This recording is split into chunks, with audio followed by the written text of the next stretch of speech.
Want to stay up to date with everything that's happening on the show? Or do you have a story that you'd like to submit for one of our Listener Stories episodes?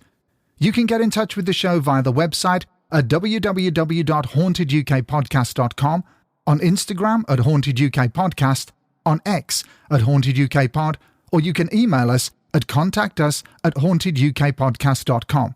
We're also on Facebook and TikTok. And if you want to support the show, you can do it via either Patreon or Ko-fi. Both platforms have exactly the same content, but work in slightly different ways.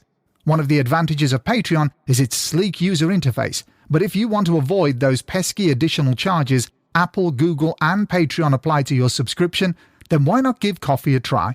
Simply open a browser window and type ko-fi/Haunted UK Podcast.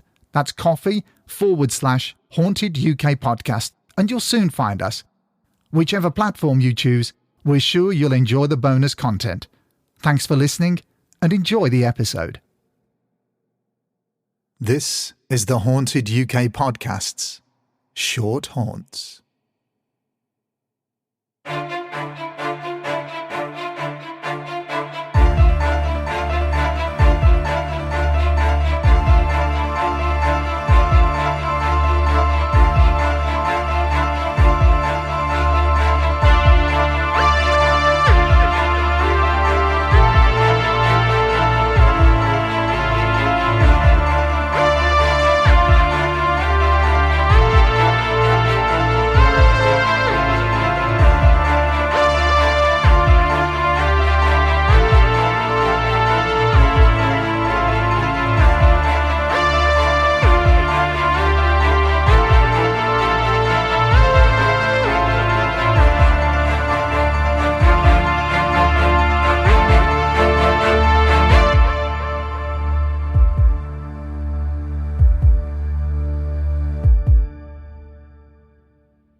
Welcome, dear listeners, to our series of short haunts. A shot of scary, just for you. So grab a hot chocolate, maybe a tea, maybe something stronger, because this is Haunted UK Podcast's Short Haunts, a medium most haunted. The following story was sent in by a listener and long-time supporter of the show, who wishes to remain anonymous. So for the purposes of this episode, we'll call this listener Rachael. As an open-minded skeptic myself, I'm always trying to find rational explanations for the paranormal and supernatural, but not to the extent of dismissing the witness's claims. It's important to keep your options open when you have a witness who is brave enough to come forward and share an experience which doesn't seem to fit into any logical box of an explanation. But every now and then, a story comes along from a witness who is incredibly level-headed, skeptical, curious to find reasoning and explanation where others have either failed completely or misread the incident. This is such a story, an incident which involves two friends, and even as I was reading it, I began to think to myself, could this possibly be the most profound case of proof of the paranormal? We'll let Rachael take over from here. I should start off by saying that I'm a skeptic who's had unexplained experiences. I'm not religious nor spiritual, and I always like to look for an explanation when it comes to the paranormal. But there have been a few times when I couldn't find an explanation. I do consider the following story to be of a paranormal nature because I simply have no rational way of explaining what went on, what caused the events, how they happened, and why they happened to me. I've been a goth since I was in my late teens and have always loved ghost stories since a child. I now live with a very old churchyard behind my back garden, and every Halloween, my husband and I put on a popular haunted house show using our front and back gardens for locals of all ages to enjoy our family-friendly projected spooks and special effects. We do this to raise money for our local cat shelter, a charity which we feel very strongly about. As a young child, my parents took me to Disney World. At the time, the attraction called the Haunted Mansion had not long been open. To my 4-year-old brain, all the ghosts in it were real, and the ride promised that if you stayed behind, you would become a happy haunt yourself. As a spooky child, I thought that even at that age, that I had found where I truly fitted in, and I didn't want to leave the ride. The last ghost, Little Leota, says you can join them if you bring your death certificate. So, I refused to leave until my parents gave me a death certificate. Not knowing, of course, what a death certificate was, but I knew I wanted one. My dad had to explain that it wasn't real, that it was all special effects, and moreover, and to my disappointment, that it would be many years before I'd get a death certificate. My parents agreed to go on the ride again and again to show me it wasn't real, and that started my love of Halloween, ghosts, and spooky effects. When I was 6 years old, my mum was taking me, as normal in the school holidays, to stay with my grandmother for the day, as both my parents worked and my grandmother lived alone. I was very close to my grandmother, and as I was the first grandchild in the family, she spoiled me rotten. In my mum's beige Capri car on the way there, my mum explained that Poppet, my grandmother's ginger cat, had passed away, and that under no circumstances was I allowed to ask about Poppet, as my grandmother would be very sad. This was my first experience of a death, and my mum explained that Poppet wouldn't be at my grandmother's house, and that death meant not coming back. At lunchtime, my grandmother went into the kitchen to make us lunch, and she was a great cook. She very much loved children and loved to feed them, and it was as she was preparing lunch that something very strange happened. As was his habit, Poppet the ginger cat appeared at the window on the outside, sitting on the windowsill. Poppet had his red collar on, and as usual, he was pawing at the glass, trying to get in.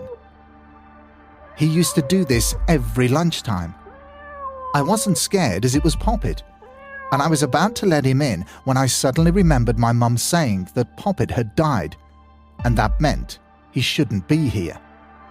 I also remembered her warning me that mentioning Poppet would upset my grandmother.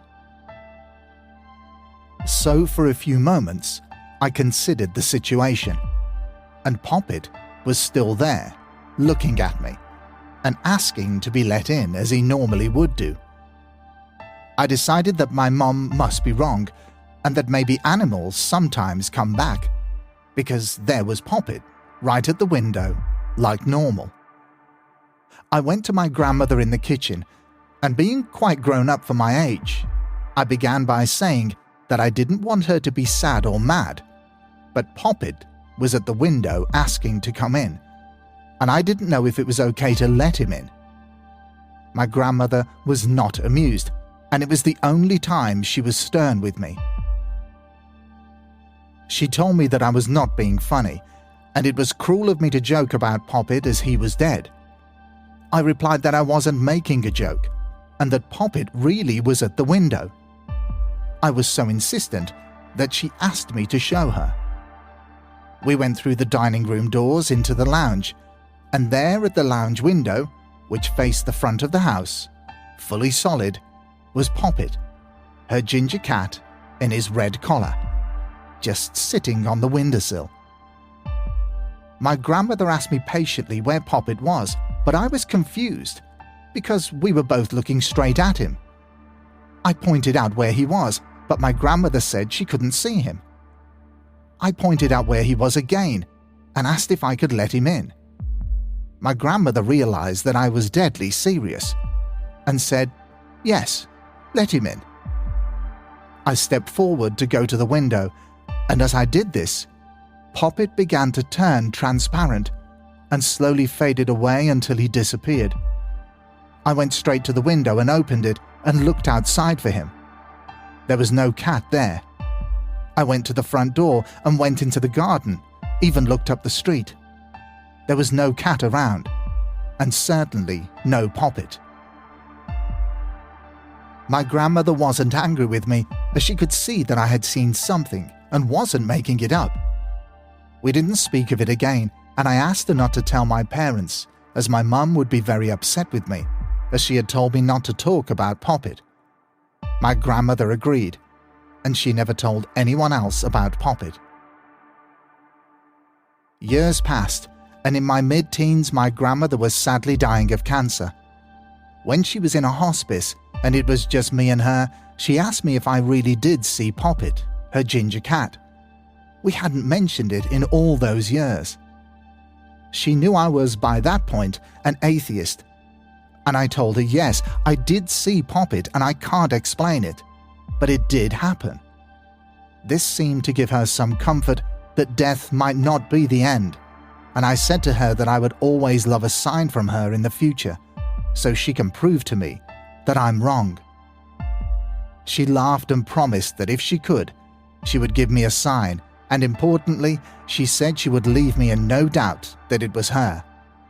I have always been death positive, in that I do not shy away from discussing it or knowing what the last wishes of my family and friends are so that they can be fulfilled. I had lost 2 other grandparents before my grandmother died, as well as the family dog and a few family cats, so I was no stranger to death. When I was 21 years old, I was at university studying law and living in a flat on my own. I had a friend who was also a goth, and she was often round my house. She was having trouble in her life and had frequently visited a medium who was kind of a fortune teller. This medium didn't contact the dead as such, but she had a spirit guide who would tell you your fortunes if you had upsetting times in your life. It was clear to me that this medium was taking advantage of my friend because she was going far too often, and she didn't really have the money to spend on this. As an atheist, I do not believe in fortune telling. However, my friend was adamant that this lady was the real deal. But at the same time, she did come clean and admit that she couldn't really continue these visits because she couldn't afford it, but was afraid to stop in case it brought more bad luck to her life. I offered to join my friend and have a reading done myself so that I could prove to her that this lady didn't have the ability to see into the future. My friend accepted this offer, and she booked me in for an appointment straight after hers. She didn't tell the medium that it was my plan to test her abilities, and gave her no details about me or my personal life. At the time, I had a black Mini, and we were listening to Sisters of Mercy on my cassette player as we pulled up to the very nice house in Hove, where the medium lived. I've always had a good eye for details, and I noticed straight away the fairly new Jaguar on the drive. Once we got into the house, I noticed there were plenty of antiques and classical-style original paintings, both landscapes and portraits on the wall, all in expensive frames in a large hallway. The carpet was thick and of very good quality, and the house was located on an expensive street. I thought, this medium must be doing a very good trade on vulnerable people, or perhaps her husband or partner had a very good job, perhaps an antique dealer. The house was very much decorated in a tasteful, but in more of a formal period style, and the expensive furniture and antiques complemented this look. The medium asked that I wait on a chair in the hall whilst my friend had her reading, because, she explained, my energy would merge with my friend's and make a reading difficult. I nodded and said I was happy to wait. It gave me time to take a good look at my surroundings, and as an only child, I'm very happy in my own company. In my mind, it felt as though she didn't want me in there at the same time that she was giving my friend her reading. Maybe because she felt a little wary of me, that I may pick up on her using cold or hot reading to get information. I knew that she had to be using some sort of tactic, and I just wanted to be able to prove to my friend which one, so that my friend could free herself of the need to keep spending money that she didn't have on these readings. After around 30 minutes, my friend appeared from the lounge, her reading complete. It was then her turn to wait in the hall whilst I had my reading. The medium politely led me into a very comfortable bright lounge with lots of natural light bathing the whole space. Through the windows, you were treated to the view of a lovely, well-established large garden. Like the hallway, the furniture was older in fashion, but immaculate and expensive, and there were plenty of antiques in the lounge as well. As I took my seat, I noticed that the curtains were the bespoke kind with pelmets on them. And then the medium sat opposite me and started her reading. It was soon clear to me that she was using a mixture of both cold reading and Barnum statements. As previously stated, my friend hadn't told the medium anything about me, and I made it clear to her that as she was asking questions, I would only answer them if they meant something to me. It was quite obvious that she wasn't very happy with this, but she started her reading anyway by asking me if I knew several male names beginning with P. I said yes to the name of a person I didn't know, which was Philip. I wanted to see what she did with it, where she would go, and her next tactic of questioning. She then asked if my grandfather had passed, because she felt that she had an older man by the name of Philip coming through, and this person had the aura of a grandfather figure to her. I said yes, even though both my grandfathers who had passed were not called Philip, and I didn't know anyone called Philip. She then described an older man that could fit the description of almost anyone, another Barnum statement, and said that this person missed me, but knew I would do well in life, and he was proud of me and how I had turned out. One of my grandfathers died before I was born, and the other one, who I'd loved dearly, passed away when I was 10 years old. He wouldn't really have approved of my goth fashion, as he was old-fashioned and wore a suit, bow tie, and hat. She then said she was being told by her spirit guide that I was a student. Now, I was dressed as a romantic goth, with black and purple hair, black velvet clothes with spiderweb detailed lace on the sleeves, and lots of pentacles and a choker. I also had the then fashionable white face makeup, dark purple lipstick, and very heavy black eye makeup. Back in those days, if you were dressed like that, you were most likely a student, as most employers didn't like multicolored hair, and certainly wouldn't like my gothic fashion. She then explained that I would be very happy in love and would marry and have children. I knew that whilst I wasn't looking for marriage, I certainly never wanted children of my own, as I wanted a career instead, and I've never had maternal feelings. But then the strangest thing happened. Suddenly, she sat bolt upright in her chair and said in a shocked and loud voice, "Do you remember the ginger cat?" Now that got my attention. Only my grandmother and I knew about Poppet's post-death appearance. I never told my parents about it, and I certainly hadn't told my friend. Whilst this was in the days before the internet was as big as it is now, I hadn't posted anything about it online either. I said, "Yes, I do remember." The medium then said in a voice that wasn't hers, but was my grandmother's, "Windscreen vipers, windscreen vipers." And she then used my birth first name. I hated my birth first name, and so age 10, I decided I would change it when I legally could, and I did so when I was 18. My friend only knew me by my current first name. She didn't know my former first name at all. My grandmother was a Czech refugee in World War II, and she couldn't pronounce her W's. She said them as V's instead.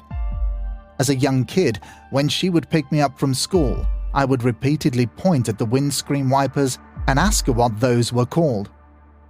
Bless her, she humoured me by saying windscreen vipers every time.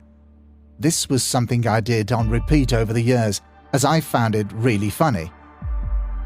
No one else knew about this, not even my parents. As I got older, I realised I was being rude to my grandmother by doing this, and I didn't admit I did it to anyone else as I was embarrassed by it. So again, this was something only my grandmother and I knew about. When I heard the medium speak in my grandmother's voice and those words, that really got my attention, and suddenly I really had to know how she had heard those words and my old first name. I asked the medium to tell me more, but she was totally freaking out and very upset. She said I brought a spirit to her and she was ending the reading early. She ordered me to leave. Just go, leave, get out of my house. I said to her that it must have been her first genuine paranormal experience, then got up to go back to my friend in the hall. I'd been in the reading for only around 10 minutes of the 30-minute appointment, so my friend was surprised to see me. The medium told both of us never to come back and ushered us both quickly out of her front door. Once we got into the car, I told her that the medium was fake, and I told her that the irony was that she had her first paranormal experience with me, and it had frightened her so much that she wanted us both out of her house. I explained to my friend that other than my grandmother and I, no one else knew of Poppet the cat or of windscreen vipers. I also told my friend that the medium was using a mixture of cold and hot reading, and that until the real paranormal experience happened, the medium was just making stuff up. My friend admitted she felt relief, as it was the medium who kept telling her that she had to book appointments in order for future good luck to continue. My friend finally realized she was being conned by this particular lady and never went back. I can't explain how the medium knew the information about the ginger cat or the windscreen vipers.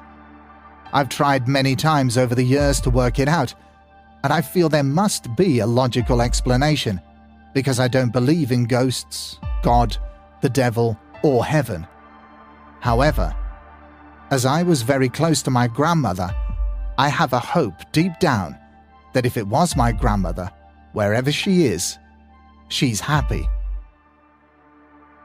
I like to think well played to my grandmother, because that got my attention, just as she said she would before she died.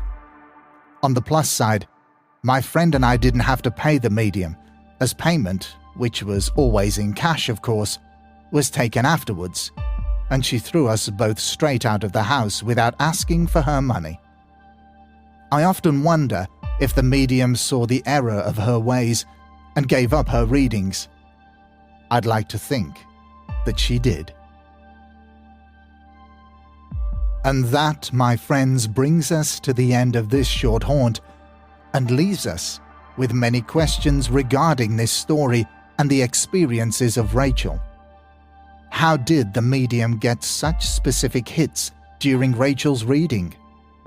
Starting off with simple cold reading and Barnum statements, but then suddenly seemingly able to pull information from out of the air. Information which only 2 people knew about. What took the medium over? Her spirit guide? For real? Or was it a sign from Rachael's grandmother? Had she really come back to make contact? I usually have big problems with mediums and clairvoyance, but just like Rachael, I'm at a loss on how to explain how this medium could have known such specific details. And this then begs the $64,000 question. Was the medium the real deal after all? Did she have the gift of being able to make contact with the dead, but didn't realize it until the incident with Rachael? And was that experience, which Rachael rightly pointed out to the medium, their first real paranormal incident? And did it scare the medium so much that she didn't know how to handle it? It remains to be seen whether this strange and disturbing incident changed the mindset of the medium, choosing instead to either pack up completely or to use her supposed real ability to do good things. I myself have never sought the services of a medium or clairvoyant, and I doubt that I ever will. But if it's something that you may be considering, then please keep your senses on high alert. Stay focused, and say nothing to give any clues about why you're there. Because that way, if you feel the slight breath of the dead about your living bones as the medium fixes you a cast iron glare and then gives you frighteningly accurate information, it's then that you know that the next person to be the subject of a short haunt could be you. Do you have an interesting story which features the paranormal? If so, your story could be featured in our series Short Haunts. Please get in touch via email at hauntedukpodcast@hotmail.com, on Twitter @hauntedukpod, or on Instagram @hauntedukpodcast. We're waiting for your stories. This episode was presented by Steve, produced by Pink Flamingo Home Studio, and the script was edited by Marie Waller Proofreading. Thank you so much for listening and supporting the show.